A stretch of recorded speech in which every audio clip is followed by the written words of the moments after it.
my dance, make it hurt.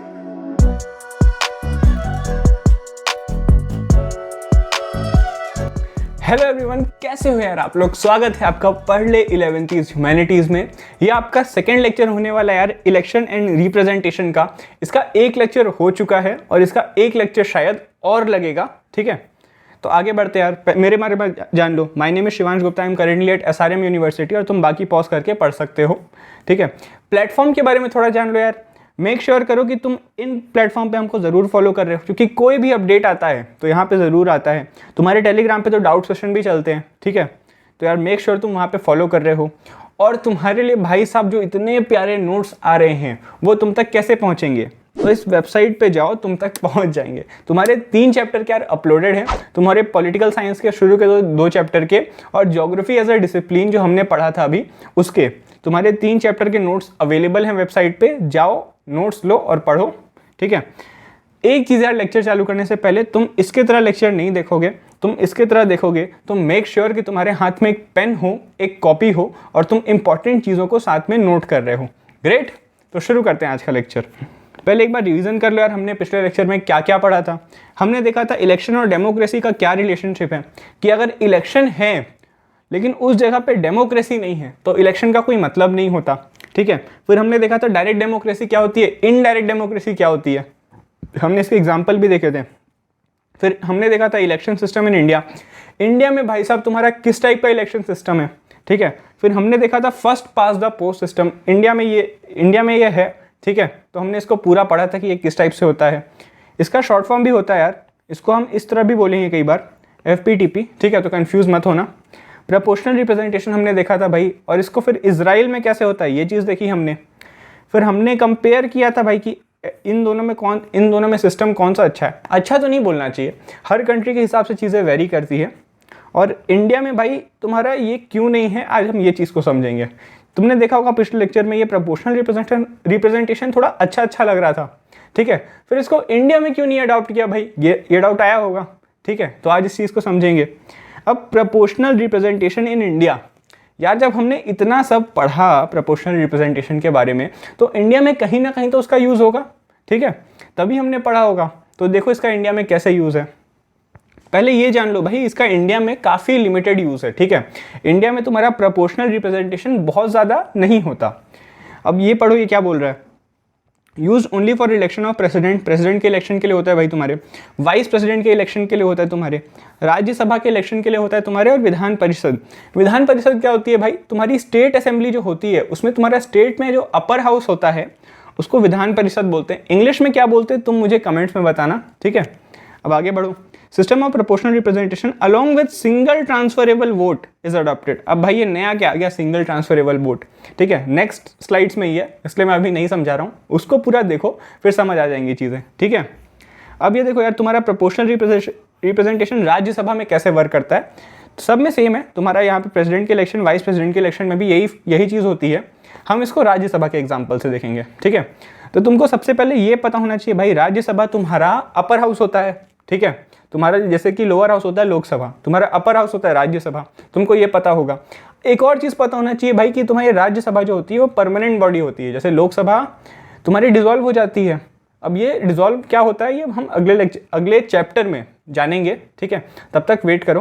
पहले तुम ये जान लो कि ये परमानेंट हाउस होता है। इस मतलब कोई भी अगर मेंबर है तो उसका 6 साल का टेन्योर रहेगा, ठीक है। तो ये होता है उसमें। और जो टोटल मेंबर्स हैं तुम्हारे 245 मेंबर्स हैं, अभी 250 की कैपेसिटी है और तुम्हारे 245 मेंबर्स हैं। और इनमें से भाई 1/3 जो हैं वो हर सेकेंड ईयर रिटायर हो जाते हैं। मतलब कि अगर 6 साल का टेन्योर है तो पहले 2 साल के बाद कुछ लोग रिटायर हो जाएंगे। मतलब जिसका टेन्योर है वो नहीं, जैसे कि आज मान लो 2020 चल रहा है, ठीक है। तुम्हारा 2021 चल रहा है, ठीक है। तो इस ईयर तुम्हारा अभी मान लो तुम्हारे 10 लोग निकल गए, ठीक है। अगर टोटल 30 लोग हैं तो तुम्हारे 10 लोग इस साल निकलेंगे। फिर 2 साल बाद मतलब 2023 में तुम्हारे फिर 10 लोग निकलेंगे, ठीक है। टोटल 30 हैं, तब मैं 30 के हिसाब से गिन रहा हूँ, ठीक है। तो इस टाइप से तुम्हारे 1/3 मेंबर हर सेकेंड ईयर रिटायर होते हैं। तो वो अपना 6 साल का कंप्लीट करेंगे फिर रिटायर होंगे, ऐसा नहीं कि 2 साल बाद, ठीक है। यहाँ पे अगर कंफ्यूज हुए हो तो वापस से देखना, जो एग्जाम्पल है उसे समझ आ जाएगा। ग्रेट, तुमको समझ आ गया टोटल कितने मेंबर हैं, 245 मेंबर्स हैं, 250 की टोटल कैपेसिटी है। 1/3 मेंबर हर सेकेंड ईयर रिटायर हो जाते हैं। 6 साल का टोटल टेन्योर रहता है एक पर्टिकुलर मेंबर का। अब देखो तुमको अब राज्यसभा क्या है ये तुमको पता चल गया, ठीक है। अब ये राज्यसभा में तुम्हारा प्रोपोर्शनल रिप्रेजेंटेशन कैसे वर्क करता है ये देखो। Every state has a specific Kota of seats इन राज्यसभा। अब देखो तुम्हारे राज्यसभा हैं, इसमें हर स्टेट का अलग अलग कोटा होता है सीट्स का, मतलब किसी स्टेट को 10 मिलेंगी, किसी को हो सकता है सिर्फ एक ही मिले। अब तुम देखो ना साइज के हिसाब से देखो, यूपी का साइज अगर इतना बड़ा है तुम्हारा तो गोवा का साइज इतना सा है, तो दोनों को सेम नंबर दे सकते हो क्या सीट्स? नहीं, इसमें ज़्यादा पॉपुलेशन है तो यूपी को ज़्यादा सीट्स देनी पड़ेगी, तो इस हिसाब से तुम्हारी सीट्स बढ़ती है। मेरे को जितना आइडिया तुम्हारे हर 10 लाख लोग पे एक सीट मिलती है। 1 लाख था कि 10 लाख अब मुझे याद नहीं है, तुम्हारे 10 लाख लोग पे शायद एक सीट होती है। मतलब अगर यूपी की पॉपुलेशन तुम्हारी 10 लाख है, ठीक है, ये 10,000 था उसमें तुम्हारा, तुम देख लेना, अगर 10 लाख है, ठीक है, 10 लाख है तो एक सीट मिलेगी उनको। इस तरह यूपी की पॉपुलेशन मान लो अगर 1 करोड़ है तुम्हारी तो उनको 10 सीट मिल जाएगी। इस तरह सीट का डिवीज़न होता है, मतलब एग्जैक्ट तो नहीं पर आसपास इसी टाइप का डिवीज़न होता है, ठीक है। तो तुम्हारे यूपी को ज़्यादा सीट मिलेगी, गोवा को कम मिलेगी, दिल्ली को कम मिलेगी, एमपी को ज़्यादा मिलेगी, ठीक है। तो इस तरह तुम्हारी राज्यसभा में सीट डिस्ट्रीब्यूटेड है। The members are elected by the representative state legislative assemblies. तुम्हारे जो मेंबर्स होते हैं राज्यसभा के वो कहाँ से आते हैं भाई? तुम्हारे स्टेट असेंबली में चुनाव होते हैं, फिर वहाँ से तुम्हारे चुन के आते हैं। तुम्हारे स्टेट असेंबली के मेंबर हों वही चुने जाएं ये ज़रूरी नहीं है, ठीक है। राज्यसभा के लिए कोई भी इलेक्ट हो सकता है, बस उसको सपोर्ट चाहिए होता है कुछ मेंबर्स का। वो तुम आगे आने वाले लेक्चर्स में, मतलब आगे आने वाले चैप्टर्स में जानोगे, ठीक है। The voters are the MLA in the state. अब वोट कौन करेगा भाई स्टेट असेंबली में? तुम्हारे जो MLA होते हैं वो वोट करते हैं। मतलब तुम राज्यसभा के लिए वोटिंग नहीं करते हो, ठीक है। तुम सिर्फ लोकसभा के लिए करते हो और अपनी स्टेट असेंबली के लिए करते हो, ठीक है। यहाँ पे तुम्हारा MLA वोट करता है। MLA कौन? तुम्हारे विधायक जी जो तुम्हारे स्टेट असेंबली में होते हैं, ठीक है, तुमने सुना होगा। तो तुमको समझ आ गया कैसे होते हैं। अब ये तुम्हारी जो कॉन्स्टिट्यूएंसी, मतलब जो तुम्हारे स्टेट हैं उनको सीट्स कैसे मिली है ये देख लो। तुम्हारे आंध्र प्रदेश को 11 मिली है, बस 1-2 देख लो। गोवा को मैंने बताया था कम मिलेगी, तो गोवा को सिर्फ 1 मिली है, ठीक है। इस तरह तुम्हारे राजस्थान के पास 10 होती हैं। हाँ, राजस्थान के पास 10 होती हैं, ठीक है। अगर मैं गलत हूँ तो मुझे बताना, वैसे राजस्थान के पास 10 ही होती है मेरे को जितना याद है। केरला के पास तुम्हारी 9 है। अब देख लो, मतलब मैंने सिर्फ तुम्हारे जानकारी के लिए लिखा था, ये तुम्हारे कोर्स में अलग से कहीं पे नहीं बताया है, तुम्हारे समझने के लिए ये चीज़ ज़रूरी था, ठीक है। तो सब स्टेट के पास अपनी अपनी सीट्स होती हैं। अब वोटिंग प्रोसीजर कैसे होता है ये चीज़ में अपन घुस रहे हैं, ठीक है। जब वोटिंग होती है तो every voter is required to rank candidates according to his or preference. नहीं समझ आया? ठीक है, समझो। जैसे तुम जाते हो, अगर मतलब तुम तो अभी बच्चे, तुम छोटे हो, तुम्हारे मम्मी पापा जाते हैं तो उनके पास एक EVM मशीन, रुको परमानेंट पेन ले लेने दो, उनके सामने एक मशीन आती है, ठीक है, जिसमें कैंडिडेट का नेम लिखा रहता है और यहाँ बटन होता है। उनको सिर्फ बटन दबाना होता है और वो जो बटन दबा देते हैं उसको वोट मिल जाता है। लेकिन भाई जो तुम्हारा ये प्रोपोर्शनल रिप्रेजेंटेशन होता है राज्यसभा में, यहाँ पे ऐसा नहीं होता। यहाँ पे उनको एक लिस्ट दी जाती है जिसमें सारे जो कैंडिडेट्स खड़े हैं, मान लो 5 कैंडिडेट खड़े हैं तो 5 के नाम रहेंगे यहाँ पे, ठीक है। और उसको अपनी प्रेफरेंस बतानी पड़ेगी कि अगर फर्स्ट प्रेफरेंस कौन है उसका, मान लो इसको फर्स्ट प्रेफरेंस दे दिया, इसको सेकंड दे दिया, इसको थर्ड दे दिया, सिर्फ मतलब 5 भरेगा, ठीक है। तो ये तुम्हारा करना रहता है हर MLA को जो वोट देता है। और इन जनरल यार ये जो प्रेफरेंस होती है MLA की, ये उसकी पार्टी डिसाइड करती है। मतलब अगर BJP पार्टी का वो MLA है, ठीक है, तो वो BJP पार्टी जिस हिसाब से बोलेगी वो इस हिसाब से भरता है। कांग्रेस अपना करेगी, बाकी जो अदर पार्टी है वो अपना करेगी। तो इस टाइप से तुम्हारी लिस्ट बढ़ती है। तुमको पहला स्टेप समझ आया? वोटिंग कैसे होगी? वोटिंग में तुमको एक बैलेट पेपर मिलेगा, तुमको नहीं, MLA साहब को, विधायक जी को मिलेगा।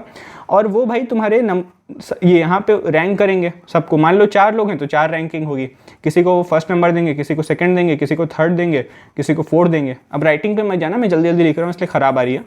तुम समझे मैं क्या बोल रहा हूँ, ठीक है। पहला स्टेप समझ आया वोटिंग कैसे होगी। एक MLA को सबको एक बैलेट पेपर मिलेगा, उस पर वो नंबरिंग करेंगे, जो जो नाम लिखे रहेंगे उस पर। नाम किसके लिखे हैं? कैंडिडेट के, जो बनना चाहते हैं राज्यसभा के मेंबर।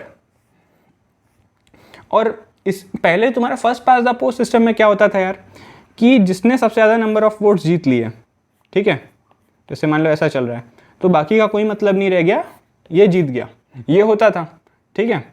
लेकिन यहाँ पे 2 चीज़ हैं। पहला कि यहाँ पे सिर्फ first past the post system में सिर्फ एक ही व्यक्ति जीतता था एक कॉन्स्टिट्यूएंसी से, और यहाँ पे कॉन्स्टिट्यूएंसी तो नहीं है लेकिन तुम्हारी सीट एक से ज़्यादा रहती हैं, ठीक है। इन जनरल एक भी हो सकती है, जैसे गोवा है तो वहाँ पे एक ही सीट है, वहाँ तो एक ही के लिए होगा, लेकिन जहाँ यूपी है जहाँ वहाँ पे जाती। अब देखो यार तुम्हारा जो विनर है वो कैसे डिक्लेयर होगा। इसके लिए क्या होता है यार, यहाँ पे तुम्हारे प्रोपोर्शनल रिप्रेजेंटेशन में तुमको एक मिनिमम नंबर ऑफ वोट सबको चाहिए रहते हैं, ठीक है। जैसे तुम्हारा first past the post system में जो पार कर गया वो जीत गया, मैंने अभी बताया।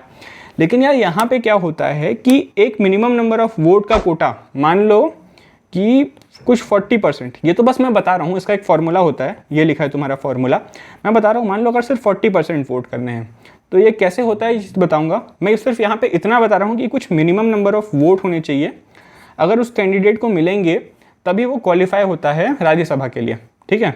अब वो मिनिमम नंबर्स ऑफ वोट कैसे होते हैं मैं बता रहा हूँ तुमको। ये फॉर्मूला से डिटरमाइन होता है कि जो तुम्हारा, इसको एक पर्टिकुलर वर्ड बोलते हैं, वर्ड क्या है तुम्हारा, यहाँ पे देखो आएगा, a candidate must secure a minimum quota of votes, ठीक है। तो उसको एक कोटा लेना होता है वोट्स का, और वो फॉर्मूला से डिटरमाइन होता है तुम्हारे कौन से फॉर्मूले से, ये वाला टोटल वोट्स पोल्ड, तुम्हारे जो टोटल वोट्स पोल्ड हुए, ये एग्जाम्पल से ज़्यादा समझोगे, ठीक है। ये फॉर्मूला एक बार देख लो, क्योंकि ये चीज़ एग्जाम में लिखना पड़ सकता है तुमको। Open total number of candidate, मान लो अगर चार की वैकेंसी है तो यहाँ पे 4 आएगा, अगर 3 की वैकेंसी है तो 3 आएगा, +1 और +1 ये कांस्टेंट रहता है, ये चीज़ हमेशा रहेगी, ठीक है। अब फॉर्मूला है, क्यों है इस चीज़ पे मत घुसो बहुत ज़्यादा, ठीक है। इसको एग्जाम्पल से समझो तभी तुमको फील से समझ आएगा, ठीक है। चलो तुमको फील दिलाते हैं। अगर तुम्हारे 4 राज्यसभा की तुम्हारी वैकेंसी है, ठीक है, जैसे तुम्हारा यहाँ पे राजस्थान में 200 MLA हैं, इसमें तुम्हारी 10 सीट हैं शायद, अब तुम देख लेना, मुझे 10 का याद है, 10 सीट है, ठीक है। तो अगर 4 की वैकेंसी है तो कैसा होगा प्रोसीजर, हम ये देखेंगे। देखो, then the winner must secure the minimum quota of votes, हमने यहाँ पे बात की थी मिनिमम कोटा ऑफ वोट्स, उसको एक्वायर करने रहेंगे, तुम्हारे इस फॉर्मूले से कैलकुलेट होंगे, ठीक है। इसमें हम देखते हैं टोटल वोट्स पोल्ड 200, क्यों, क्योंकि 200 मेंबर हैं तो 200 लोग वोट देंगे, ठीक है। तो यहाँ पे आ गया तुम्हारा, रुको, 200, ठीक है। टोटल कैंडिडेट्स 4 लोग खड़े हैं, 4 आएगा तुम्हारा, ये +1 और टोटल में +1, ठीक है। तो इस चीज़ को जब तुम कैलकुलेट करोगे तो तुम्हारे पास 41 वोट्स आएंगे, ठीक है। तुमको ये चीज़ समझ आई होगी। तो तुमको ये समझ आया कि किसी को अगर 41 वोट्स मिले तो ही वो जीतेगा, ठीक है। तो अब इसके लिए एग्जांपल लो, मान लो कि 5 लोग हैं, ठीक है। यहाँ पे फिर भी आधी चीज़ें होती हैं, कुछ चीज़ें यहाँ पे बच जाती हैं, वो चीज़ मैं आगे समझा रहा हूँ। मान लो तुम्हारे 5 लोग हैं, अगर 5 लोग हैं तुम्हारे तो उसमें राउंड्स होंगे, राउंड्स कैसे होंगे मैं ये बता रहा हूँ, ठीक है। तुमको अभी कुछ नहीं समझ आया कि राउंड्स कैसे होंगे। देखो, तुम्हारा वोटिंग हुई, सबने तुमने देखा था सबने प्रेफरेंस भरी थी अलग अलग, first preference, second preference, third preference, ठीक है। तो वो क्यों भरी थी मैं यहाँ पे बता रहा हूँ। जैसे मान लो तुम्हारे 5 लोग खड़े हैं, उसी एग्जाम्पल में यहाँ पे 4 लोग थे, ठीक है, हम लोग 5 लोग खड़े कर रहे हैं, A B C D E। तो तुम्हारे जो मेंबर्स थे, फर्स्ट राउंड हुआ, वोटिंग हुई, ठीक है। मान लो फर्स्ट राउंड भूल जाओ, मान लो वोटिंग हुई तो सबने फर्स्ट प्रेफरेंस, सेकंड प्रेफरेंस ऐसे भरा होगा। तो तुम्हारे मान लो 200 में से 50 लोग ने ए को तुम्हारा फर्स्ट प्रेफरेंस दिया, ठीक है। बी को भी तुम्हारे 100 को मान लो ज़्यादा लोग ने, 100 को मान लो, ए को मान लो 100 लोग ने दिया तुम्हारा, बी को मान लो तुम्हारे 20 लोग ने दिया, सी को मान लो तुम्हारे 30 लोग ने दिया। ये फर्स्ट राउंड की बात कर रहे हैं हम, ठीक है। और तुम्हारे डी को तुम्हारे ऐसे ही तुम्हारे डी को 10 लोग ने दिया और ई को 40 लोग ने दिया, ठीक है। हाँ, तो फर्स्ट राउंड हो गया तुम्हारा। तुम देखो तुम्हारा मिनिमम वोट क्या था, 41%, यहाँ पे हमने देखा था ये 41%, तो मिनिमम वोट है तुम्हारे 41%। तो इसमें से 41 से ज़्यादा वोट 41% नहीं, 41 वोट्स बोलो, वोट्स, ठीक है। 41 वोट्स तुम्हारे, तो यहाँ पे 41 वोट्स किसने पार किए, तुम देखो यहाँ पे 41 वोट सिर्फ ए ने पार किए, ठीक है। तो ये हो जाएगा भाई तुम्हारा इलेक्टेड, ए हो गया तुम्हारा इलेक्टेड।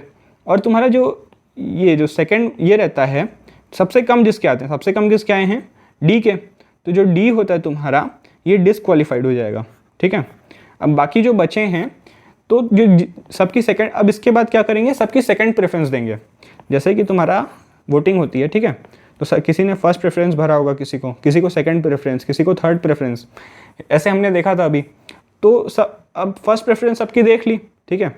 तो अब ये जो बचे हुए कैंडिडेट्स हैं, तुम्हारा जो डी का हो गया, बचे हुए नहीं सिर्फ डी का, डी की तुम्हारी सेकंड प्रेफरेंस देखेंगे सबकी, कि जिन्होंने भी डी को फर्स्ट नंबर पे वोट दिया है उन्होंने सेकंड नंबर पे किसको दिया है। जैसे कि सेकंड नंबर पे किसी ने ए को दिया होगा, ठीक है, तो वो वोट ए के में जुड़ जाएगा। मान लो ए को सेकंड प्रेफरेंस दिया था तुम्हारे 20 लोगों ने, तो यहाँ पे इसका 20 जुड़ जाएगा, ठीक है। बी को मान लो तुम सेकंड प्रेफरेंस दिया था, बी मान लो कुछ लोग ने बी को दिया था, तो बी को मान लो तुम्हारे 30 लोग ने दिया था, ठीक है। इसी तरह सी को मान लो तुम्हारे, हाँ, सी को मान लो तुम्हारे 40 लोग ने दिया था, ठीक है। तो अब देखो, और ई को मान लो, ई को भी तुम्हारे ऐसे 20 लोग ने दिया था सेकंड प्रेफरेंस, ठीक है। तो अब इनके जो फर्स्ट प्रेफरेंस वाले वोट होते हैं उनमें तुम जोड़ दोगे इनको, डी तो डिस्क्वालीफाइड है, ठीक है। तो अब तुम्हारा ये देखो, ए के 120 हो गए, ए तो पहले से सिलेक्टेड था तो उसका कोई दिक्कत नहीं है। बी को कितना हुआ तुम्हारा, बी को हुआ तुम्हारा 50% और सी को तुम्हारा 70%। तो अब देखो तुम्हारा बी और सी भी क्वालिफाइड हो गए, और ई का हुआ तुम्हारा 21%, ठीक है।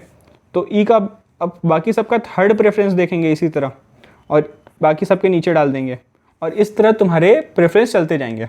मतलब जब तक 4 या 5 प्रेफरेंस, जितने लोग खड़े होते हैं उतने प्रेफरेंस होते हैं। अगर 5 लोग खड़े हैं तो तुम्हारे टोटल 5 प्रेफरेंस होंगे, ठीक है। ये चीज़ तुमको समझ आई। तो किस तरह सब सिलेक्ट होते हैं, 41 जो मिनिमम कोटा था ये पार होना चाहिए था, तुमको ये चीज़ समझ आई होगी, ठीक है। अब आगे बढ़ते हैं अपन।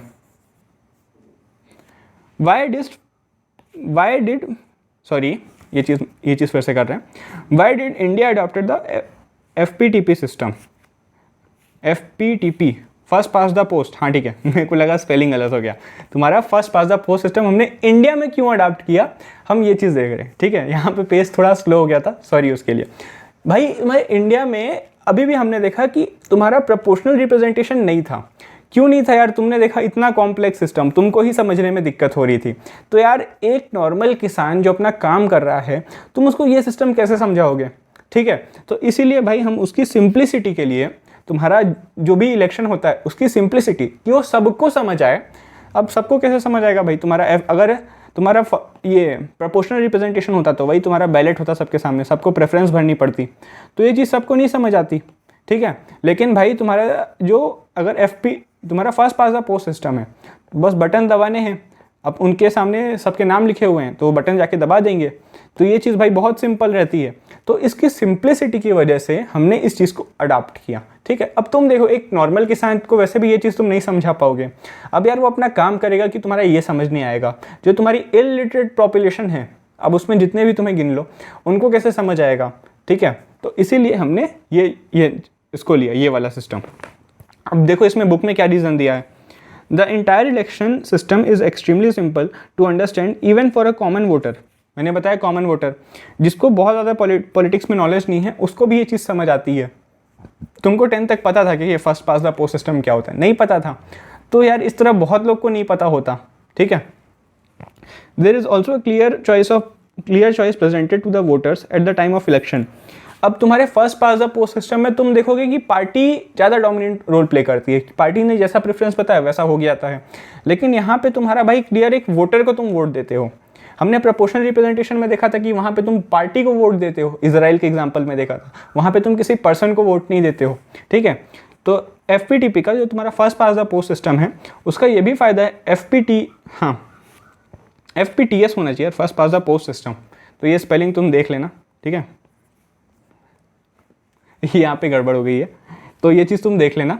मैं आगे बढ़ रहा हूँ, तो तुम देखो कि उनके पास एक रियल चॉइस रहती है वोटर्स की, कि जैसे कि यहाँ पे किसी का नाम लिखा हो, मान लो कि रामलाल, किसी का श्यामलाल, कि ये इलेक्शन लड़ रहे हैं, तुम्हारे पास एक क्लियर चॉइस है कि रामलाल को वोट दें क्योंकि उसने हमारे एरिया के लिए काम किया है, ठीक है।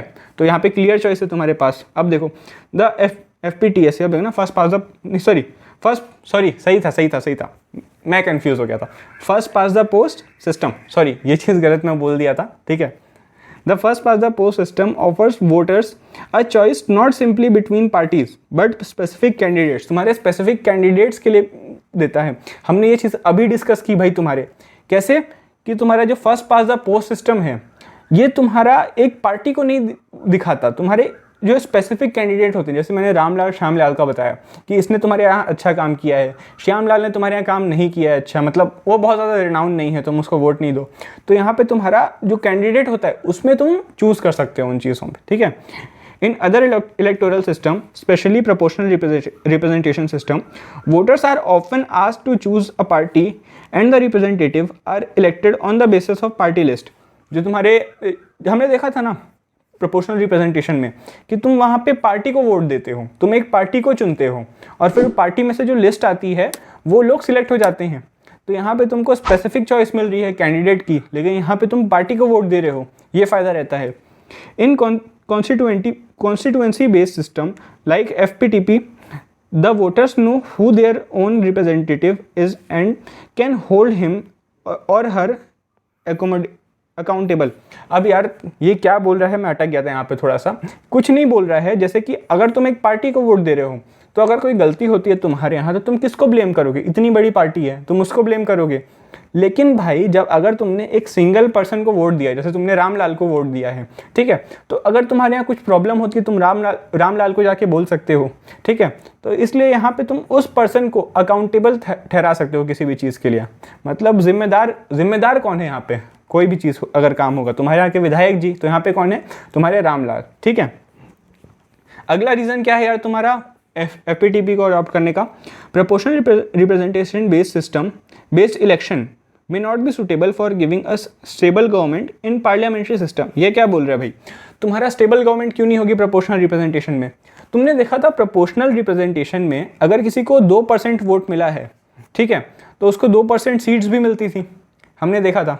अगर 30% है तो उसको 30% सीट्स मिलेगी, अगर किसी के 10% वोट हैं तो उसको 10% सीट्स मिलेंगी, ठीक है, हमने ये चीज़ देखा था। तो तुम देखोगे कि अगर किसी को 2% है तो वो भी मिलेगी। तो अगर इसको कोई बड़ा डिसीजन है, ठीक है, जो कोई ले रहा है, PM CM मान लो कोई ले रहा है, तो अगर इस 2% वाले को पसंद नहीं आएगा तो ये बैक ऑफ कर देगा गवर्नमेंट से। तो इस तरह देखो कि अगर कोई भी डिसीजन है स्टेबल हो पाएगा क्या, नहीं हो पाएगा, और ऐसा कई होता भी है यार तुम्हारा। इसीलिए भाई तुम्हारा FPTP जो था यहाँ पे first past the post system, ये काफ़ी अच्छा था इस चीज़ के लिए। अब पढ़ो इसको, the first past the post system generally gives the largest party और coalition with some extra bonus seats मतलब मैं तुमको बता रहा हूँ, more than their share of votes would allow. अब यार तुम्हारा क्या हुआ था, तुमने कांग्रेस का एग्जांपल देखा था, उसको 48% वोट मिले थे पिछले लेक्चर में, लेकिन तब भी उसके पास 80% सीट्स थी। तो ये एक्स्ट्रा बोनस सीट्स मिल जाती हैं यार तुम्हारे FPTP में। और इससे क्या होता है भाई, तुम्हारा एक गवर्नमेंट होती है जो लार्जेस्ट पार्टी, मान लो जो लार्जेस्ट पार्टी है उसको कुछ कोएलिशन के साथ, मान लो कुछ कोएलिशन अगर उसने बनाया है तो उसके साथ साथ उसको क्या मिलता है यार, उसको एक क्लियर मेजॉरिटी मिलती है। तो क्लियर मेजॉरिटी रहेगी तो कोई भी डिसीजन होगा तो स्ट्रांगली ले पाएगी, ठीक है, उसको किसी पे डिपेंड नहीं होना पड़ेगा। तुम्हारे प्रोपोर्शनल रिप्रेजेंटेशन में उसको हर छोटी पार्टी से उसको वोट चाहिए, हर छोटी पार्टी पे उसको डिपेंड होना पड़ेगा, ठीक है। This was done to ensure the smooth functioning of government. मैंने जैसे बताया कोई भी डिसीजन लेना है, जैसे मान लो वॉर हो गई, तो वॉर में यार तुम्हारा लोग एक दूसरे से ही लड़ाई करते रह जाएं गवर्नमेंट वाले कि यार कोई एक लीडर तुम्हारा बोल्ड डिसीजन ले, ठीक है, तुम्हारे एक पार्टी के सहमति से, तो वही चीज़ हो जाती है तुम्हारी यहाँ पे गवर्नमेंट स्टेबल रहती है तुम्हारे FPTP में। The FPTP system encourages voter to form different social group to come together to win an election in a locality. अब ये वाला पॉइंट क्या बता रहा है भाई, ये FPTP सिस्टम तुम्हारा क्यों बेटर है, ये वाले पॉइंट के हिसाब से तुम्हारा जो FPTP सिस्टम होता है भाई वो एनकरेज करता है वोटर्स को। मान लो तुम्हारी एक कंस्टिट्यूएंसी है, ठीक है, उसमें हर अलग अलग कास्ट के लोग रहेंगे, लेकिन तुम देखो जब इलेक्शन होता है तो किसी एक को जिताने के लिए सब आते हैं, तुम्हारे खड़े बहुत सारे होते हैं, सबको वोट देते हैं, लेकिन जीतता एक है। और कहीं ना कहीं उसको जिताने में तुम्हारी जितनी कम्युनिटीज़ है लगभग सबका हाथ रहता है, ठीक है। तो तुम देखो सारी कम्युनिटी जो अलग अलग सोशल ग्रुप हैं तुम्हारे, वो सब साथ आ रहे हैं तुम्हारे एक लीडर को इलेक्ट करवाने के लिए, और ये हर लोकल लेवल पे होता है, ठीक है। तुमको ये चीज़ समझ आई। अब प्रोपोर्शनल रिप्रेजेंटेशन में क्या दिक्कत आती है, देखो, in a diverse country like India a proportional representation system would encourage each community to form its own nationwide party। अब तुम्हारे proportional representation में क्या होगा भाई अगर ऐसा हुआ तो, अब देखो तुम्हारा कोई भी पार्टी बनेगी, जैसे मान लो तुम्हारे ए रिलीजन की कोई पार्टी बन गई, तुम्हारे B रिलीजन की कोई पार्टी बन गई, C रिलीजन की कोई पार्टी बन गई, ठीक है। तो तुम्हारे जो ए रिलीजन वाले हैं वो तुम्हारे कहीं ना कहीं ए पार्टी से अपने आप को लिंक करेंगे। तो ऐसे हर छोटे छोटे ग्रुप की अपना अपना एक पार्टी बन जाएगी। मैंने तो सिर्फ 3 बताए। इंडिया जैसी डाइवर्स कंट्री में तुम देखोगे 100 से ज़्यादा ऐसी पार्टी बन जाएंगी। 100 क्या, तुम मतलब काफ़ी बन जाएंगी। हर छोटे छोटे रीजन की अपनी खुद की पार्टी बन जाएगी। तो तुम देखो कि इस तरह जहाँ जैसे यहाँ पे डाइवर्सिटी हो रही थी, सारे लोग मिलके एक ही मतलब पर्सन को जिताने के लिए आ रहे थे। सिर्फ एक को तो नहीं बोलना चाहिए यहाँ पे, बट तुम देख रहे हो कि मतलब 3-4 कुछ होंगे, अब उनमें से उनको सिलेक्ट करना है तो उनमें से सिलेक्ट कर रहे हैं। बट यहाँ पे क्या हो रहा है, अगर ए वाला कोई रिलीजन वाला है तो अपने आप को ए कम्युनिटी से लिंक करेगा, ठीक है, तो ए कम्युनिटी वाला ए पार्टी को ही वोट करेगा इन जनरल। तो इस तरह तुम देखो पोलराइजेशन हो जाएगा कंट्री का। सब ए मतलब जो ए ग्रुप वाले हैं वो अपने आप को एक धड़ा समझेंगे, बी वाले तुमको तुम्हारे एक पार्ट समझेंगे, अलग अलग हो जाएंगे सब। लेकिन यहाँ पे सब एक साथ रहते हैं एक कंस्टिट्यूएंसी में, तो यहाँ पे ये प्रॉब्लम हो जाएगी, पोलराइजेशन हो जाएगा कंट्री का, अगर एकदम एग्जैक्ट वर्ड बोलूँ तो, ठीक है। अगला रीज़न देखो, the system has also discouraged political parties that get all there votes only from one cast और वन कम्युनिटी। अब यार ये तुम्हारा जो सिस्टम होता है ये प्रोपोर्शनल रिप्रेजेंटेशन वाला, उसमें मैंने बताया कि अगर ए पार्टी है तो ए कम्युनिटी वालों से ही वोट मांगेगी इन जनरल, और ये लोग वोट भी देंगे, तो तुम्हारा कम्युनिटी एक कम्युनिटी की पार्टी हो जाएगी। तो इस चीज़ को डिस्करेज करता है तुम्हारा first past the post system, ठीक है। अगर तुम्हारा ये नहीं रहेगा, तुम्हारे प्रोपोर्शनल रिप्रेजेंटेशन में क्या होता है, कम्युनिटी को तुम्हारे नेशन से ज़्यादा इंपॉर्टेंस दी जाती है, ठीक है। ए कम्युनिटी वाला है, उसने ए पार्टी को वोट दिया, और ए पार्टी वाला इन्हीं के लिए कुछ ज़्यादा करेगी, वो बी पार्टी के लिए उतना नहीं सोचेगी, ठीक है। तो तुम देखो कि एक कम्युनिटी का ही इसमें मतलब थॉट हो रहा है, सोचा जा रहा है एक कम्युनिटी के लिए, पूरे कंट्री के लिए तो नहीं सोचा जा रहा है। तो ये चीज़ यहाँ पे प्रॉब्लमेटिक होती है, ठीक है। अब हमने जो 5 पॉइंट्स पढ़े उसको एक बार समराइज करते हैं कि अगर तुम्हारे पास क्वेश्चन है why FPTP is adopted in India, तुम्हारे पास 5 पॉइंट्स ऐसे रहेंगे। तुम्हारा ये जो सिस्टम है सिंपल है, फेमिलियर है ऑर्डिनरी पर्सन के लिए, ठीक है, फर्स्ट पॉइंट हो गया, तुम पूरा सेंटेंस पढ़ सकते हो। तुम्हारे जो it has help the larger political parties to win clear majorities at the centre and the state level. तुम्हारे जो लार्ज पार्टीज होती हैं उनको स्टेट और सेंट्रल लेवल पे तुम्हारा क्लियर मेजोरिटी देने में हेल्प करता है ये जो तुम्हारा first past the post system है। It offers voters a choice not simply between parties but specific candidates. तुम्हारा हमने देखा था कि स्पेसिफिक कैंडिडेट्स को तुम कैसे वोट यहाँ पे सिलेक्ट कर सकते हो, हमने रामलाल श्यामलाल वाला एग्जाम्पल देखा, ठीक है। It encourages voters from different social group to come together to win an election in an locality. हमने देखा कि अलग अलग तुम्हारी कम्युनिटी के लोग कैसे आके एक पर्टिकुलर आदमी को एक किसी पर्टिकुलर पर्सन को, ठीक है, तुम्हारे इलेक्शन जिता रहे हैं, हमने ये देखा। और आखिरी में देखा यार कि it has also discourage the political parties that get all there votes only from one cast और कम्युनिटी। अब देखो यार तुम्हारा first past the post system से एक और चीज़ निकल के आती है। The working of first past the post system results in a 2 party system. तुम्हारा इससे क्या रिजल्ट होता है भाई, तुम्हारा 2 पार्टी सिस्टम। तुम 2 पार्टी सिस्टम लास्ट ईयर पढ़ के आए हो कि एक कंट्री में मेजरली 2 पार्टी ही होती हैं, ठीक है। तो तुमने यहाँ पे मतलब एक ऐसा तुम्हारे वो देखा गया, ट्रेंड देखा गया, ये मतलब कोई फिक्स चीज़ नहीं है, ये तुम्हारा एक सिर्फ ट्रेंड बताया गया है कि अगर यहाँ पे first past the post system है तो वहाँ इन जनरल 2 पार्टी डोमिनेंट होती है। तुम USA में भी देख लो, तुम्हारी 2 पार्टी डोमिनेंट होती हैं वहाँ पे, ठीक है, रिपब्लिकन्स और डेमोक्रेट्स, हाँ ये 2 पार्टी वहाँ पे चलती हैं majorly.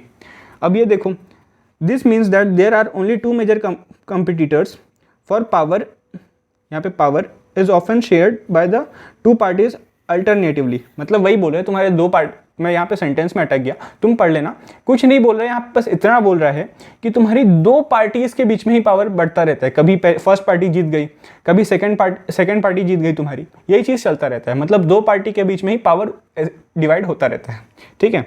It is difficult for a new party और a third party to enter the competition and share power. अब कोई 2 पार्टी पहले से डोमिनेंट है, ठीक है, जैसे अमेरिका का एग्जाम्पल ले लो, USA में तुम्हारी 2 पार्टी डोमिनेंट है, मान लो एक थर्ड पार्टी अचानक से आ जाती है, तो उसको रिप्रेजेंटेशन का मौका मिलेगा क्या, नहीं मिलेगा, ठीक है। तो वही बताया यहाँ पे कि ये सिस्टम मेजरली 2 पार्टीज को ही हो जाता है। लेकिन इंडिया में सोचो यार, इंडिया में तो तुम्हारी मल्टीपल पार्टी हैं और इंडिया में तुम्हारा first past the post system भी है। तो इंडिया का सिस्टम में ये अलग क्यों है यहाँ पे, उसका एक प्रॉपर रीज़न है, ठीक है। In this respect the experience और first past the post system in India is slightly different. तुम्हारे इंडिया में तुमने देखा कि मल्टी पार्टी सिस्टम है, तुम्हारी बहुत सारी पार्टी है भाई इंडिया में, 100 से ज़्यादा पार्टी है तुम्हारे इंडिया में, ठीक है। तो ये इंडिया में क्यों अलग था, थोड़ा पढ़ो। After independence Though we have adopted the first past the post system, there emerged a one party dominance and along with it there existed many small parties. तुम्हारे इंडिपेंडेंस के बाद से तुम देखे होगे कि एक कांग्रेस पार्टी ही थी मेजर पार्टी, ठीक है, और बहुत सारी स्मॉलर पार्टीज थी एकदम छोटी छोटी, लेकिन तुम्हारी जो मेजर पार्टी थी यार काफ़ी साल तक तुम्हारी मेजर पार्टी यहाँ पे कांग्रेस ही रही है, ठीक है। तो पहले तो हमने एक वन पार्टी सिस्टम हमारे यहाँ आया, ठीक है, और तुम देखोगे आफ्टर 1989 मतलब तुम्हारे राजीव गांधी के टाइम पे, जब तुम्हारे राजीव गांधी जिस टाइम पे हारे थे वो वाला इलेक्शन, ठीक है, after 1989 India is witnessing the functioning of multi party coalition. तुम्हारे 1989 के बाद से तुम देखोगे कि जो तुम्हारी मल्टी पार्टी हैं, मतलब बहुत सारी छोटी छोटी पार्टी कोएलिशन पे आके तुम्हारी सरकार बनाएंगी, ठीक है। At the same time gradually in many states a two party competition is emerging. तुम्हारा नेशन वाइड तो काफ़ी सारी पार्टी थी, लेकिन कुछ कुछ स्टेट्स में तुम्हारी दो मेजर पार्टी उभर के आ रही थी, जैसे कांग्रेस के सामने कोई और आ गया मान लो, या दो लोकल पार्टी ही आ गई जो एक दूसरे से फाइट कर रही हैं स्टेट लेवल पे, नेशनल लेवल की बात नहीं कर रहे, ठीक है, तुम्हारे स्टेट लेवल पे ये चीज़ होने लगी। तो तुम देखो वन पार्टी से धीरे धीरे टू पार्टी सिस्टम बन रहा है यहाँ पे, नेशनल लेवल पे नहीं स्टेट लेवल की बात कर रहा हूँ, ठीक है। अब ये टू पार्टी से देखो मल्टी पार्टी कैसे बन जाएगा। मल्टी पार्टी नेशनल लेवल पे तो अभी भी है, तुम्हारा एक मेजर पार्टी थी और बाकी सारी कोएलिशन पे आके बना रही थी, तो बहुत सारी पार्टी आके बना रही थी, तो मल्टी पार्टी तुम्हारा डेवलप हो रहा था यहाँ पे, ठीक है। But the distinguishing feature of India's party system is that the rise of coalition has made it possible for new and smaller parties to enter into electoral competition in spite of the FPTP system। तुम्हारी जो smaller parties हैं भाई वो भी यहाँ पे participate कर पाती हैं, कैसे? कोएलिशन से। तुम देखो कि यहाँ पे हमने देखा कि कोएलिशन हुआ, ठीक है, बहुत सारी छोटी छोटी पार्टियाँ आई और उन्होंने मिल के रूल किया पूरे कंट्री को। तो इस तरह तुम देखो अब उस छोटी पार्टी का भी इंपॉर्टेंस है, क्योंकि अगर उसने अपना सपोर्ट खींच लिया तो तुम्हारा जो लोकसभा है वो डिसॉल्व हो जाएगा। डिसॉल्व मतलब यार वो पार्टी डूब जाएगी, सीधे सीधे वो पार्टी डूब जाएगी, अब नए इलेक्शन होंगे, इस टाइप से होता है। अब ये चीज़ तुम आगे पढ़ोगे कि इलेक्शन कब होता है कब नहीं होता है, ठीक है, तो इसलिए वहाँ पे छोटी पार्टी का भी उतना ही इंपॉर्टेंस होता है, ठीक है। तो इस तरह इंडिया में भाई तुम्हारा टू पार्टी सिस्टम ना होके यहाँ पे मल्टी पार्टी सिस्टम डेवलप हो गया, ठीक है। अब आगे देखो रिजर्वेशन ऑफ कॉन्स्टिट्यूएंसीज। भाई तुम्हारी कॉन्स्टिट्यूएंसी में रिजर्वेशन कैसे होता है? तुम्हारे कॉन्स्टिट्यूएंसी होती है, तुम जानते होगे हमारे लोकसभा में 543 कॉन्स्टिट्यूएंसीज हैं, ठीक है। तुमको ये चीज़ पता होनी चाहिए, नहीं पता तो मैंने बता दी, लिखने वाले इसको लिख लेना, ठीक है। तो रिजर्वेशन ऑफ कॉन्स्टिट्यूएंसीज देखो भाई, कॉन्स्टिट्यूएंसी हमने क्यों रिजर्व कर ली? सबसे पहले तो यही आता है रिजर्वेशन। अभी तक हमने रिजर्वेशन जो चीज़ थी ये अभी तक हम जॉब्स में देख रहे थे कि तुम्हारे जॉब्स में होता है, तुम्हारे जो कॉलेजेस होते हैं, ठीक है, जो तुम्हारे कॉलेजेस होते हैं IIT NIT तुम्हारे IIM इनमें होता है, जॉब्स में होता है। तो कॉन्स्टिट्यूएंसी क्यों रिजर्व हो रही है भाई? रीज़न देखो तुम्हारा लगभग सेम ही है, ठीक है। अब आओ देखो क्या है, we have notice that the FPTP system election system the candidates who secure the highest votes in the particular constituency is declared elected, ठीक है। तो तुम देखोगे यार कि जो तुम्हारा FPTP सिस्टम होता है, first past the post system, उसमें जिसको सबसे ज़्यादा वोट मिल गए वो जीत गया, ठीक है। तो इस तरह अगर यार एक छोटी कम्युनिटी है, मान लो एक बहुत छोटी कम्युनिटी है, तो उसको रिप्रेजेंटेशन मिलेगा क्या? अगर वो तो इतने सारे वोट्स वो सिक्योर ही नहीं कर पाएगी, हो सकता है वो छोटे से ही वोट्स करें। अगर 100 वोट्स अगर मेजॉरिटी को मिला, हो सकता है उसको 5 या 8 वोट ही मिला, उसको मतलब ज़्यादा वोट ना मिला हो, मैं बस एक एग्जांपल दे रहा हूँ, ठीक है। तो उनको भी यार रिप्रेजेंटेशन तो देना चाहिए, क्योंकि वो भी एक कंट्री का पार्ट है हमारे। तो यार उनको हम कैसे रिप्रेजेंटेशन देंगे? तुम ये देखो, this often works to the disadvantage of smaller social group. मैंने बताया कैसे डिसएडवांटेज होगा। This is even more significant in Indian social content. अब यार इंडिया में कितनी अलग अलग कम्युनिटी हैं और बहुत सारी स्मॉलर मतलब बहुत सारी साइज़ में छोटी छोटी हैं, तो यार उनके लिए कितना ये मतलब अनजस्टफुल होगा, ठीक है, तुम देख रहे हो। तो अब रीज़न देख लो भाई रिजर्वेशन का। हमने मतलब देखा कि यहाँ पे जो तुम्हारी कम्युनिटीज़ हैं वो उनका रिप्रेजेंटेशन नहीं हो पा रहा है। अब एग्जैक्ट रीज़न देखो, वी हैव यहाँ पे 2 वर्ड हो गया, we had a history of caste based discrimination. हमारे यहाँ देखो यार तुम्हारे कास्ट के बेसिस पे डिस्क्रिमिनेशन बहुत ज़्यादा होता है, अभी भी होता है यार कुछ जगह पे। अब यार तुम्हारा ये सेकंड पॉइंट क्या बोल रहा है, ये देखो तुम्हारे सेकंड पॉइंट बोल रहा है कि अगर FPTP सिस्टम रहेगा तो जो तुम्हारा अगर डोमिनेंट कोई सोशल ग्रुप है तो वो जो तुम्हारा जो स्मॉलर कम्युनिटी है, जो तुम्हारा स्मॉलर ग्रुप है, सोशल ग्रुप, उसको यार हमेशा उसके ऊपर ऑपरेस करेगा उसको, ठीक है। तो यार जो तुम्हारे सोशल ग्रुप हैं छोटे वाले, मतलब छोटे साइज़ के, वो हमेशा अनरिप्रेजेंटेटेड हो जाएंगे, मतलब उनको रिप्रेजेंट नहीं हो पाएंगे वो तुम्हारे ये जो 543 सीट्स हैं, मतलब वो रिप्रेजेंट नहीं कर पाएंगे अपनी कॉन्स्टिट्यूएंसी को कभी भी। तो यार उनके लिए अनजस्ट हो गया, क्योंकि हमारे यहाँ डेमोक्रेसी है, तो डेमोक्रेसी में सबको मौका मिलना चाहिए, ठीक है। तो इसके लिए यार हमारे कॉन्स्टिट्यूशन ने क्या किया, ये देखो, our constitution maker were aware of this difficulty and the need to provide a way to ensure fair and just representation to the oppress section of society. जो इन सेक्शन ऑफ सोसाइटी यार, इनको भी देना है। और भाई ये जो हमारे कॉन्स्टिट्यूशन मेकर्स थे, हमारे जो फोर फादर्स थे, उनको ये चीज़ काफ़ी अच्छे से पता थी, ठीक है। तो अब ये इसको कैसे करेंगे, ये तुम देखोगे। This issue was debated even before the independence and the British government has introduce separate electorate. अब यार तुम्हारी ये ब्रिटिश गवर्नमेंट के टाइम पे भी ये चीज़ थी, और उन्होंने दे दिया भाई हमको एक चॉकलेट सेपरेट इलेक्टोरेट। ये हमारे यहाँ के लिए यार बहुत अच्छा नहीं बोलूँगा मैं, मतलब हमारे यहाँ के लिए तो बिल्कुल अच्छा नहीं था। यही रीज़न था यार तुम्हारा कि मतलब जो डिवीज़न हुआ पाकिस्तान का तुम्हारा, उसका कहीं ना कहीं ये रीज़न था कि एक, अब कैसे रीज़न था यार, ये तुम अगले स्लाइड में देखो। सेपरेट इलेक्टोरेट को पढ़ लो पहले, उसके बाद मैं रीज़न बताऊंगा तुमको, तब समझ आएगा। इसमें होता है यार कि पहले पढ़ ही लो फिर बताते हैं। For electing a representative from a particular community only those voters who would be eligible who belong to that community. यार यहाँ पे वही लोग वोट दे सकते थे। मान लो तुम्हारा एक सीट है, ठीक है, जैसे तुम्हारी कोई कंस्टिट्यूएंसी है, तो कुछ कंस्टिट्यूएंसी में ऐसा होता था यार कि वही लोग वोट दे सकते हैं। पहले तो वही आदमी इलेक्ट होगा जो उस कम्युनिटी का होगा, ठीक है, और वही लोग वोट दे सकते हैं जो उस कम्युनिटी के होंगे। मान लो इसको ऐसे देखो, तुम्हारा अगर एक एक्स तुम्हारी कॉन्स्टिट्यूएंसी है, ठीक है, तो इसमें तुम्हारा ये तुम्हारी ये सेपरेट इलेक्टोरेट है तुम्हारा ए कम्युनिटी का। तो ए कम्युनिटी का कोई यहाँ पे तुम्हारा वो होगा, मतलब खड़ा होगा इलेक्शन के लिए, और जो ए कम्युनिटी वाले हैं, मान लो हिंदू हैं तुम्हारे, तो हिंदू ही वोट देंगे इसको, ठीक है। तो इस तरह तुम्हारा हिंदू के लिए तो सेपरेट इलेक्टोरेट कभी नहीं था, हिंदू के लिए हमेशा जनरल इलेक्टोरेट था। ये तुम्हारा मुस्लिम के लिए था, सिख के लिए था तुम्हारा, और भी था, मेरे को बस मुस्लिम और सिख याद है अभी, तुम्हारा इनके लिए सेपरेट इलेक्टोरेट था। तो सेपरेट इलेक्टोरेट क्या था, तुमको ये समझ आया कि इस इलेक्टोरेट में जो खड़ा होता है वो एक कम्युनिटी का होता है, और जो वोट देते हैं वो भी उसी कम्युनिटी के होते हैं, ठीक है। तुमको ये चीज़ समझ आई, ये होता है तुम्हारा सेपरेट इलेक्टोरेट में। In the constituent assembly many members express the fear that this will not suit our purposes. यार जब हम आज़ाद हो गए, मतलब जब आज़ाद हो रहे थे, तब हमारी कॉन्स्टिट्यूएंट असेंबली में ये बहस हो रही थी कि किस तरह हम, मतलब ये जो लोअर कास्ट हैं, लोअर कास्ट नहीं, जो तुम्हारे ये कहाँ गया, तुम्हारे जो अनरिप्रेजेंटेटेड कास्ट हैं, उनको कैसे रिप्रेजेंट करें। तो यार इस चीज़ के लिए काफ़ी बहस हो रही थी। तो कुछ लोग ने ये भी बोला कि सेपरेट इलेक्टोरेट ला देते हैं, लेकिन भाई इसके काफ़ी लोग इसके खिलाफ थे, क्योंकि कहीं ना कहीं ये डिवीज़न का कारण था। अब कैसे था मैंने तुमको बताया था, इसमें यहाँ पे बताऊँगा मैं।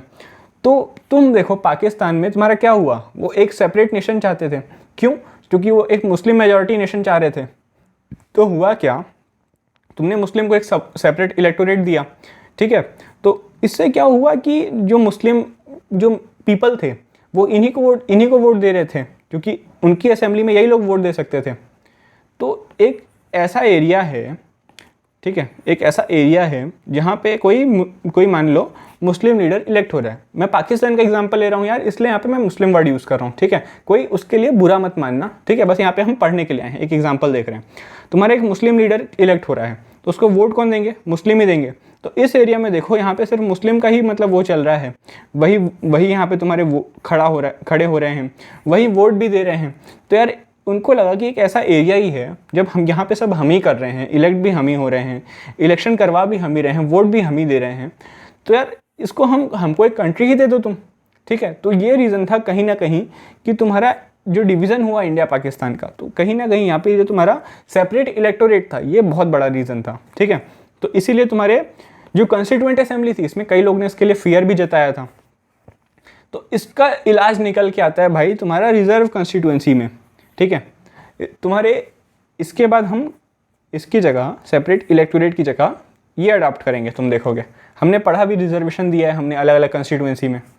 अब इस सिस्टम में क्या होता है यार, उस कंस्टिट्यूएंसी में खड़ा कोई, मान लो एक कंस्टिट्यूएंसी है तुम्हारी, ठीक है, उसमें कोई एक सेपरेट लीडर खड़ा होगा, मतलब एक किसी कम्युनिटी का लीडर खड़ा होगा। अब वो अलग अलग कंस्टिट्यूएंसी अलग अलग के लिए बुक रहती है। मान लो यहाँ पे कोई तुम्हारा SC खड़ा हुआ, SC मतलब शेड्यूल कास्ट का, ठीक है। तो ये खड़ा हुआ, लेकिन इसको वोट जो है वो हिंदू भी देगा, मुस्लिम भी देगा, सिख भी देगा, तो जितने भी कास्ट वाले हैं सब वोट देंगे। ऐसा नहीं कि यहाँ पे कोई सिर्फ SC है तो सिर्फ वही वोट दे सकता है।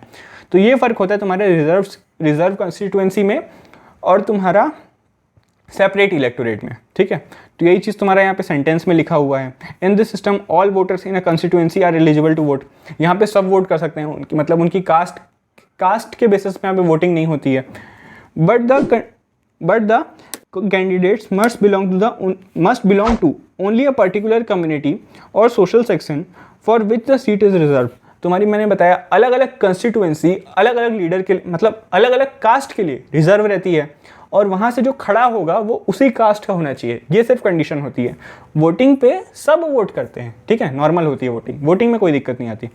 अब ये आगे देखो, there are certain social groups which may be separate across the country. तुम्हारे कई सोशल ग्रुप हैं जो तुम्हारे पूरे कंट्री में तुम्हारे डिवाइडेड हैं, ठीक है।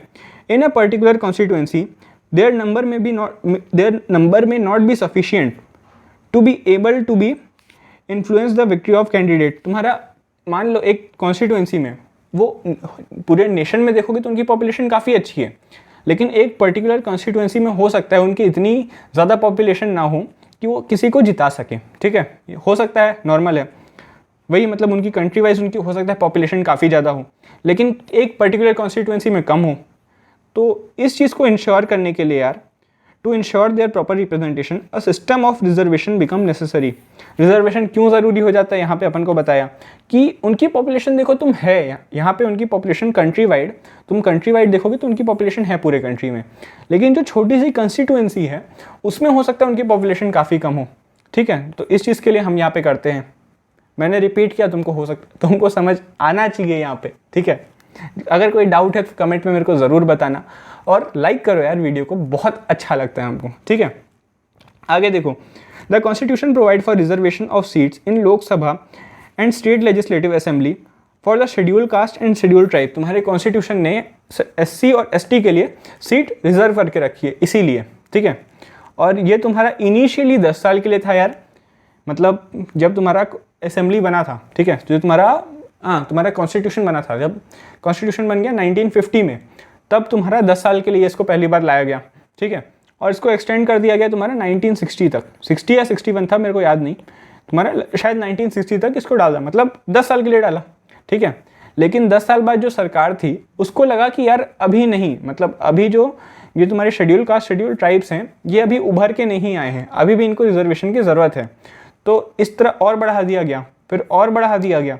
तो इस तरह देखोगे कि अभी भी 2020 में भी इसको लास्ट टाइम 2019 में इसको लास्ट टाइम बढ़ा दिया गया, ठीक है। तो यार अब तुम्हारा 10 साल के लिए और बढ़ चुका है। इसका एक और रीज़न, इसका एक पॉलिटिकल रीज़न भी यार, कि अब कोई भी जो तुम्हारी पॉलिटिकल पार्टी है अगर वो इस चीज़ को हटाती है तो ये जो तुम्हारे शेड्यूल कास्ट और शेड्यूल ट्राइब्स हैं इनका सपोर्ट खो देगी। तो कोई भी पार्टी अब ये नहीं चाहती उसको, मतलब कोई भी पार्टी अभी इतनी बोल्ड नहीं है यार कि वो इसको सीधे सीधे हटा दे, ठीक है। तो ये कहीं ना कहीं अब ये पॉलिटिकल भी हो गया है। तो ये जो आज न्यूज़पेपर देखोगे ना तुम, आज अभी मतलब न्यूज़पेपर पढ़ते रहोगे तो ये सब चीज़ें आती रहती हैं न्यूज़पेपर में, मतलब रोज़ तो नहीं आती लेकिन अगर तुम कंटिन्यूस पढ़ते हो तो ये चीज़ें वहाँ पे आती रहती हैं, ठीक है। तो अब देखो यार, today of the 543 elected seats in Lok Sabha 84, अब ये तुम्हारे NCERT का डेटा था यार, अब अगर चेंज हो गया हो तो मैं नहीं बोलता, लेकिन NCERT के डेटा के हिसाब से चलना चाहिए, ठीक है। 84 are reserve for schedule caste, तुम्हारे SC के लिए 84 हैं और तुम्हारे ST के लिए 47 है, ठीक है। तो ये तुम्हारा यहाँ पे डेटा दिया हुआ है, तुम्हारी 543 सीट्स हैं टोटल, उसमें से ये रिजर्व है। अच्छा, तो अब एक क्वेश्चन और आएगा, अगर मान लो कोई कॉन्स्टिट्यूएंसी है, मान लो ये तुम्हारा MP हो गया, ठीक है, अब मेरी ड्राइंग अच्छी नहीं है, और उसमें एक कॉन्स्टिट्यूएंसी है, यहाँ से मान लो ST लड़ रहा है, तो ऐसा है क्या कि हर साल यहाँ से एक ST ही लड़ेगा? यहाँ पर रहने वाले जनरल को तो लगेगा कि ये कभी खड़ा ही नहीं हो सकता। तो नहीं यार, तुम्हारा जब भी मतलब एक डिलिमिटेशन कमीशन आएगा आगे, तो वो जब भी आता है तो ये चीज़ें तुम्हारी मतलब रोटेट होती रहती हैं। कोई फिर ये इस कॉन्स्टिट्यूएंसी से हट के फिर एक और दूसरी कॉन्स्टिट्यूएंसी में इसको दे दिया जाएगा, ठीक है, इससे हटा दिया जाएगा इसको, तो फिर यहाँ से जनरल वाला भी लड़ सकता है। तो ये जो सीट्स हैं वो रोटेट होती रहती हैं तुम्हारी, ठीक है। आगे देखो, who decides which constituency is to be reserve. अब ये भी होना चाहिए यार, तुम्हारा डिसाइड कौन करेगा कि कौन सी कॉन्स्टिट्यूएंसी तुम्हारी रिजर्व की जानी चाहिए। तो इसके लिए आता है भाई तुम्हारा प्ले में डीलिमिटेशन कमीशन। ये तुम्हारी एक इंडिपेंडेंट बॉडी है। अब ये इंडिपेंडेंट बॉडी मतलब क्या होता है, ये तुम्हारी किसी भी सरकार के अंदर नहीं आता, ये एक इंडिपेंडेंट बॉडी है, मतलब ये इंडिविजुअली वर्क करता है, ठीक है। ये तुम्हारे किसी सेंट्रल गवर्नमेंट के अंदर या तुम्हारा होम मिनिस्ट्री के अंदर नहीं आता। इसका एक इंडिविजुअल ऑफिस है और इसको कोई बोल नहीं सकता कि आप ये चीज़ मत करिए, ये चीज़ करिए, ठीक है।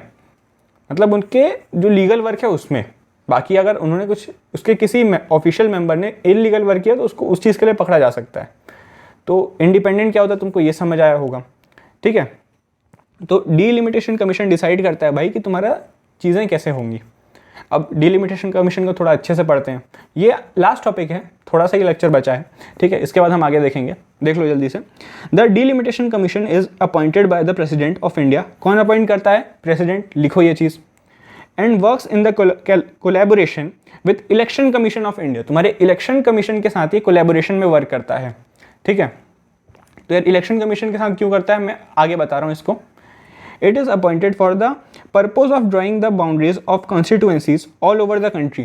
तुम्हारी जो कॉन्स्टिट्यूएंसी होती है, जो 543 कॉन्स्टिट्यूएंसी इंडिया की हैं, मैंने पिछले लेक्चर में दिखाया भी था उनको, ठीक है। तो उनकी जो बाउंड्री है भाई कि ये कॉन्स्टिट्यूएंसी इतनी बड़ी है, उसके बगल वाली इतनी बड़ी है, ये जो बाउंड्री है ये इतनी बड़ी भी हो सकती है और हो सकता है इतनी छोटी सी भी हो। तो ये चीज़ डिसाइड कौन करता है? ये तुम्हारा डीलिमिटेशन कमीशन करता है। और ये इलेक्शन कमीशन के साथ क्यों काम करता है? तुम्हारी वोटिंग कहाँ पे होती है? एक कंस्टिट्यूएंसी में, ठीक है। तो जब वोटिंग होती है तो वहाँ पे कौन प्ले में आता है? तुम्हारा इलेक्शन कमीशन। तो इसलिए इन लोग साथ में काम करते हैं, ठीक है। अब आगे देखो, on what basis the constituencies are reserve by delimitation commission. इन लोग भी कुछ बेसिस पे करते होंगे ना, ऐसा तो नहीं किया कि आंख बंद किया और यहाँ पे से हाथ रख दिया, जहाँ पे हाथ आया वो कॉन्स्टिट्यूएंसी बुक हो गई। जोक्स अपार्ट, लेकिन ऐसा नहीं होता होगा, ठीक है। तो कैसे होता है भाई, ये देखो। A quota of constituency to be reserve in each state is fixed depending on the proportion of SC and ST in this state. अब तुम्हारे एक स्टेट में कितनी कॉन्स्टिट्यूएंसी रिजर्व होंगी तुम्हारे SC के लिए, तुम्हारे ST के लिए, वो ऐसे डिसाइड होगा कि उनकी पॉपुलेशन कितनी है। इसको एक एग्जाम्पल से देखो। अगर तुम्हारी 50 सीट है, ठीक है, 50 सीट मत देखो, ठीक है, 100 सीट मानो। अगर तुम्हारी 100 सीट्स हैं, ठीक है, तो इस देखा जाएगा कि तुम्हारे स्टेट में पॉपुलेशन कितनी है, इनकी पॉपुलेशन का परसेंटेज कितना है। मान लो तुम्हारा SC का परसेंटेज है तुम्हारे एक स्टेट में, मान लो यहाँ पे हम MP की बात कर रहे हैं, मेरे को MP जल्दी याद आता है तुम्हारे MP में बात कर रहे हैं। तो यहाँ पे मान लो SC की पॉपुलेशन है, बस एक एग्जाम्पल ले रहे हैं ना, ये एग्जैक्ट डेटा नहीं है। तुम्हारा 10% मान लो SC की पॉपुलेशन है, तो यहाँ पे तुम्हारी 10% सीट जो हैं रिजर्व हो जाएंगी। तो यहाँ पे तुम्हारी 10 सीट जो हैं रिजर्व हो जाएंगी। तो तुमको समझ आया रिजर्वेशन कैसे होता है? उनका परसेंटेज देखते हैं और उस परसेंट के हिसाब से सीट्स रिजर्व कर देते हैं, ठीक है। तो ये चीज़ तुमको समझ आई। सेकंड पॉइंट देखो, after drawing the boundaries the delimitation commission looks at the composition of population in each constituency. वो एक कॉन्स्टिट्यूएंसी में कैसी पॉपुलेशन है ये चीज़ भी देखता है। अब ये इसका क्या रोल है ये आगे वाले स्लाइड में समझ आएगा। Those constituency that have the highest population of scheduled tribe, sorry, फिर से पढ़ो। Those constituencies that have the highest proportion of scheduled tribe population are reserved for ST। जो constituency में तुम्हारा highest proportion होता है ST का, वो ST के लिए scheduled tribes का वो रिजर्व कर दी जाती है यार उनके लिए। और शेड्यूल के कास्ट के केस में हम दो चीज़ें देखते हैं, ठीक है। First, it picks the constituencies that have the highest proportion of schedule caste in the, ये तुम्हारे शेड्यूल टाइप्स की बात हो गई। शेड्यूल कास्ट में क्या होता है तुम्हारे, वही मतलब पहला पॉइंट तो वही हो गया, हाईएस्ट प्रोपोर्शन देखते हैं कि कहाँ कहाँ पे हाईएस्ट प्रोपोर्शन है। सेकंड चीज़ देखते हैं यार, it also spreads these constituency in different region of the state. तुम्हारे पूरे स्टेट में यार जो तुम्हारी कॉन्स्टिट्यूएंसी जो रिजर्व करनी है उनको स्प्रेड कर देता है कि मतलब जहाँ जहाँ पे भी SC हूँ उन सबको रिप्रेजेंटेशन मिले, ठीक है।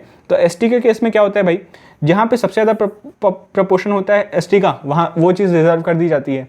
लेकिन SC में क्या करते हैं, पहले जो ST में क्या वही चीज़ कि सबसे पहले हमने हाईएस्ट प्रपोर्शन देखा कहाँ पे है, और इसके साथ साथ यार हम पूरे स्टेट में भी सीट को हम ऐसे बांटते हैं कि पूरे स्टेट में वो अच्छे से स्प्रेड हों, कि मतलब सारे एससी को प्रॉपर रिप्रेजेंटेशन मिले, ठीक है। इसको देखो, ये पॉइंट बताया है, these reserve constituencies can be rotated each time the delimitation commission exercises it's undertaking.